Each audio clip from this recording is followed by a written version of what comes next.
28 বছরের জীবনে মন্দির পাহারা দিতে কোন হুজুরকে দেখিনি, আমি কোন শিবিরের নেতাকে দেখিনি।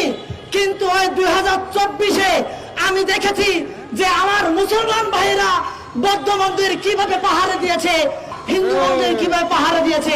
তারপরও ভারতের মিডিয়া আমাদের বাংলাদেশকে নিয়ে নানা প্রপাগান্ডা ছড়িয়ে বেড়াচ্ছে।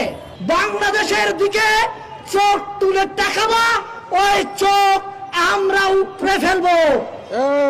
মোদির ইশারায় চলিও না ভাই। আমি একজন সংখ্যালঘু, ফ্যাসিস্ট হাসিনার দেওয়া উপজাতি আমি, কিন্তু আমি উপজাতি নয়, আমি বাংলাদেশি। আসসালামু আলাইকুম। সালাম না দিলে আমার বক্তব্য ভালো লাগে না। আমি একটা কথা দিয়ে শুরু করতে চাই। আমার এই বাংলাদেশে যে সংখ্যালঘু নেতারা আছেন, সংখ্যালঘু নেতা, এটা কার নাম জানেন? ফ্যাসিস্ট হাসিনা আমাদের মাথায় দিয়ে যাওয়া শব্দ সংখ্যালঘু। এই সংখ্যালঘু নেতারা দাবি করেন বাংলাদেশে হিন্দু 37% ছিল, এখন হয়েছে 8%।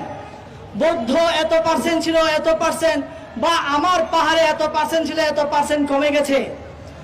আমি সাবধান করতে যাচ্ছি, এই সংখ্যালঘু নেতাদের কথা যদি আপনারা শুনেন, আমার সংখ্যালঘু ভাইদেরকে আমি বলছি, আপনারা যদি তাদের উস্কানিতে পা দেন, তাহলে এখন তো 8% আছি, আগামীতে এটা শূন্যর কোথায় নেমে আসবে।